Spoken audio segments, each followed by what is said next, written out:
Bonjour à tous et bienvenue dans cette vidéo Mams. Alors aujourd'hui c'est journée noire, en tout cas j'essaierai de vous en faire une un petit peu plus feel good.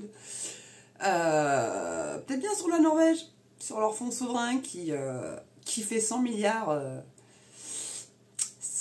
d'euros par mois. Pas par an, par mois. Mais on serait bien s'en inspirer de ce pays-là, moi je vous le dis. Alors ça peut-être vous remettre du baume au cœur si je vous fais cette vidéo-là. Je vais voir, je vais réfléchir. Peut-être pour demain, je ne sais pas encore. Bon, en tout cas, là, c'est un article de Capital qui date du 21 mars 2024 et qui a été écrit par Thomas Grindorge et qui titre « Déficit public, Emmanuel Macron pourrait finalement demander des efforts, roulement de tambour, aux collectivités locales. » Et le mec se paye pour 550 000 € de champagne. Mais non! Allez, on va les emmerder, mes petites vaches à lait préférées. Et les vaches à lait, généralement, c'est les Normandes. Viens en Normandie, viens, tu vas être reçu, mon gars. Lors d'un dîner à l'Élysée, mercredi 20 mars, le président de la République, Emmanuel Macron, a évoqué le déficit français qui devrait atteindre des chiffres plus élevés que prévu. Des économies devraient donc être réalisées et les collectivités locales mises à contribution. Mais non, de Dieu, où va le pognon? Tous les services publics sont à l'os. L'hôpital, la justice, j'allais dire la santé, mais l'hôpital et la santé c'est pareil. L'éducation, tout est à l'os. Où est-ce que tu veux encore aller rogner, mon gars? Et là, il y a des fiches de paye. En plus, vous allez voir, il y a des lignes qui vont être en moins. C'est pas bon, hein? C'est pas bon. Enfin, il me semble que je vous en avais déjà parlé de ça dans une précédente vidéo. Il me semble. Donc voilà, les collectivités locales mises à contribution. Voilà. Donc l'heure est grave. Ah bon? Fais que de t'en rendre compte, toi. Le gouvernement scrute avec appréhension le mardi 26 mars, jour d'annonce des chiffres définitifs du déficit français. Et comme rapporté par BFM TV, les services de Bercy anticipent un dérapage du déficit public à 5,6 du PIB en 2023. Vous voyez, on a eu le chiffre de 5,5, là c'est 5,6. 5,7 en 2024 et 5,9 en 2025. Donc ils veulent atteindre les 3% pour 2027. Non, je crois qu'ils vont plutôt monter à 6,2 en 2027. Hein? S'ils continuent comme ça en tout cas. Donc selon les chiffres présentés par le rapporteur du budget du Sénat, Jean-François Husson, qui a mené jeudi une mission de contrôle au ministère de l'économie, le président de la République Emmanuel Macron a donc réuni les chefs de parti de la majorité, les présidents des groupes parlementaires, la présidente de l'Assemblée nationale Yael Braun-Pivet, le Premier ministre Gabriel Attal, ainsi que le ministre de l'économie Bruno Le Maire et son homologue du travail Catherine Vautrin pour un dîner de travail à l'Élysée mercredi 20 mars. Là, le champagne a dû encore couler à flot, je suppose. Donc lors de ce dîner, rapporte Le Parisien, Emmanuel Macron a évoqué les 10 milliards d'euros d'économies dans la dépense publique en 2024. On doit pouvoir faire beaucoup plus, a-t-il appuyé, gardant une constante. Pas de hausse des impôts. Des solutions pour faire plus d'économies ont ainsi été évoquées. L'exécutif pousse pour une nouvelle réforme de l'assurance chômage. Encore. Mais également la suppression ou le conditionnement d'autres prestations sociales. On doit n'avoir aucun tabou. Tout est sur la table, a confié un participant. L'AME t'y touche quand?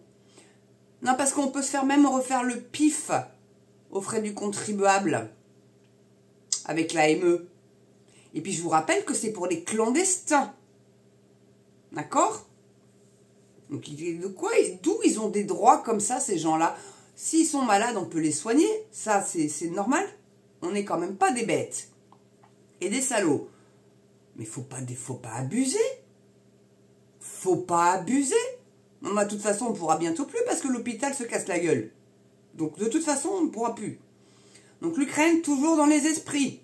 Allez, on continue à filer des milliards à Zelensky. Ce serait peut-être temps de se poser la question de ce qu'il fait du fric lui aussi. Hein. Hormis, peut-être qu'ils savent. Peut-être, c'est possible.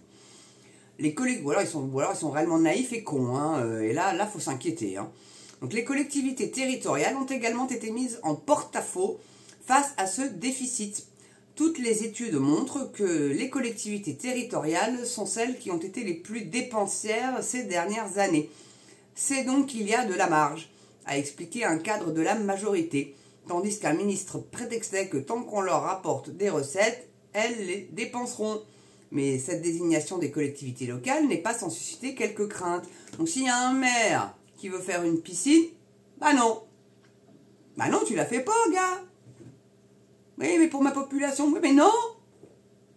Ils auront pas de loisirs, tant pis pour eux, c'est pas grave. Un parc d'attractions, non, il coûte trop cher. Non. Puis il y a déjà le Puy du Fou, il y a déjà le parc Astérix, il y a déjà Disneyland. Ça ira bien comme ça. Peu importe, je sais pas, peu importe le truc que la mairie voudrait mettre en place pour pouvoir rendre la vie un petit peu plus légère à ses concitoyens. Non, surtout pas faire plaisir aux gens, nom de Dieu, surtout pas. Non, vous allez plutôt les dépenser les sous pour foutre des éoliennes de partout, c'est mieux. Vous allez voir, en plus, vous allez toucher une petite subvention, petite enveloppe. Bande de salopards. Je vous jure, elle aurait pu être en noir et blanc, si celle-là, mais bon, je vais pas vous faire que du noir et blanc non plus. Hein. Ah oui, il y a de la marge, il y a de la marge. Hein. Surtout sur ton salaire qu'il y a de la marge, mon gars. Surtout.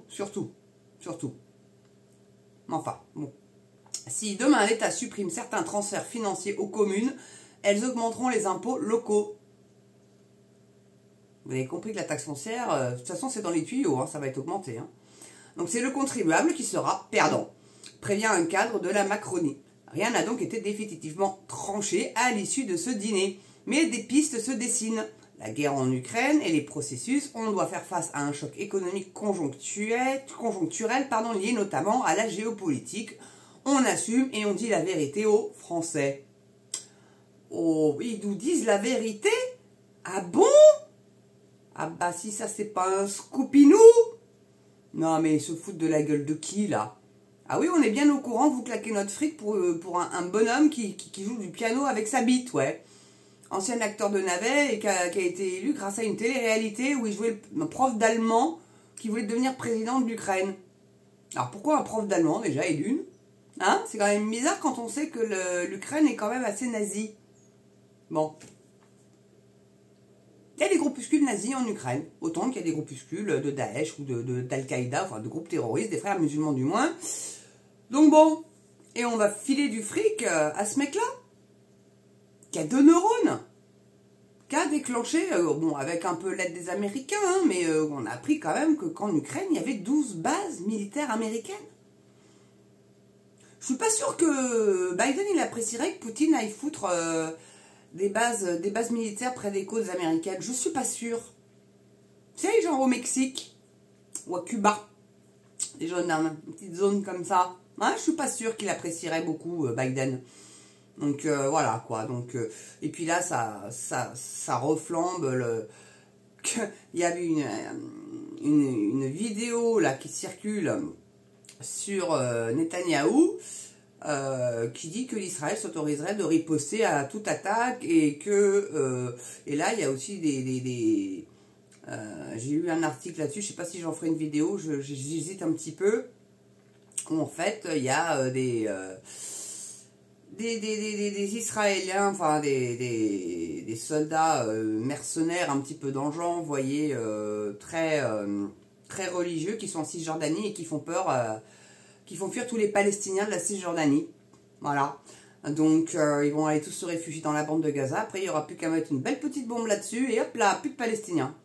Problème résolu. Et ils vont monter, ils vont prendre le Liban, ils vont continuer à monter comme ça. C'est le but, hein. Et Netanyahou est quand même assez dingue pour dire qu'après lui, une fois qu'il ne sera plus Premier ministre, c'est le Messie qui va prendre sa place. Un Messie. Un nouveau petit Jésus. Qu'est-ce que vous voulez que je vous dise? Ils sont tous tarés. Ils sont tous complètement tarés. Complètement dingos. Il envoie à la boucherie des milliers de civils, parce que là, le Hamas, il est encore actif, hein. Il est encore actif, rassurez-vous, c'est pas sur le Hamas qui tire, hein, cette espèce d'enfoiré de Netanyahou. Hein. C'est sur le peuple palestinien. Hein. Bon. Alors qu'ils aient un petit bout de terre. À la base, ça devait être en Allemagne. Le petit lopin de terre. Mais bon. Non. Ça, non, ça n'ira pas.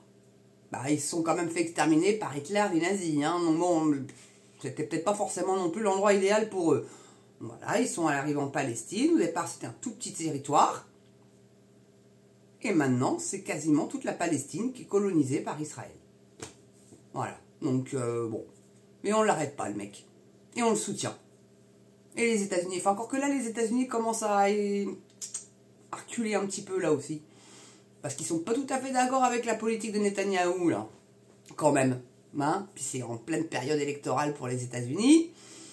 Là, si ça s'embrase, Biden, il est cuit. Hein. Et c'est en train de s'embraser. C'est en train de s'embraser. Bon. Et à savoir aussi que l'Iran et l'Arabie Saoudite font partie des BRICS. Hein. C'est tout récent. Mais ils font partie des BRICS. Donc il y a la Russie derrière, la Chine derrière, le Brésil derrière. Et l'Inde. Et là, apparemment, ça serait 10 pays bientôt. Et j'ai vu une vidéo là, de Thomas Sokovitch. Là, allez le voir réellement, hein, ce gars-là. C'est très intéressant, ces vidéos. Parce que c'est un étudiant qui vit en Russie et qui étudie pas mal la géopolitique. Donc, donc il arrive à nous informer quand même réellement de ce qui se passe là-bas. Et du coup, on se rend compte que, bon, bah... Très honnêtement, Poutine, il ne fait que de reprendre ce qui est à lui. La Crimée, ça a toujours été russe, quasiment toujours, du moins. Le Donbass, pareil. Donc, si Zelensky n'avait pas été foutre ses chars dans le Donbass, Poutine n'aurait pas bougé une oreille. Hein. Voilà, bon. Et on sait tous qu'ils luttent contre le nazisme. On sait tous que c'est pas les Ricains qui ont sauvé nos miches. Ils sont arrivés en 44, les Ricains. Hein. Ils sont arrivés pourquoi? Parce que les Russes arrivaient vers l'Europe de l'Ouest. Et que les Ricains ne veulent pas que la Russie soit trop près de la France, de l'Allemagne, de ces pays d'extrême ouest, d'Europe, de l'extrême Europe de l'Ouest. Donc c'est pour ça qu'ils sont arrivés. Pas pour autre chose, c'était pas pour sauver nos miches. Non, non, c'était pour nous garder bien sous tutelle. Vous avez compris?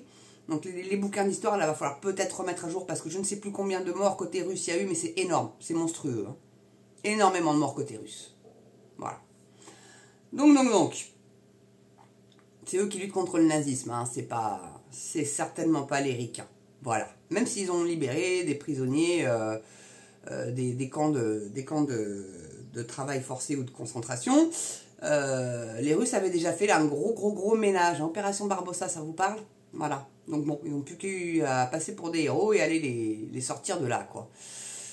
En clair. Bon, en tout cas, merci d'avoir regardé cette vidéo. N'oubliez pas, pouce, cloche, abonnement, s'il vous plaît. Abonnez-vous à cette chaîne, s'il vous plaît. Ça aide réellement au niveau du référencement également. Le petit don, la petite souscription, si vous le pouvez, bien sûr. Ça m'aiderait vraiment quand même beaucoup. Je vous cache pas. Pour améliorer cette chaîne. Et puis, quoi vous dire d'autre, hormis passer une belle journée ou une belle soirée selon l'heure à laquelle vous allez la regarder. Et surtout, très important, portez-vous bien et prenez soin de vous. Allez, je vous embrasse et je vous dis à très bientôt pour une prochaine vidéo sur MamsTV. À ciao.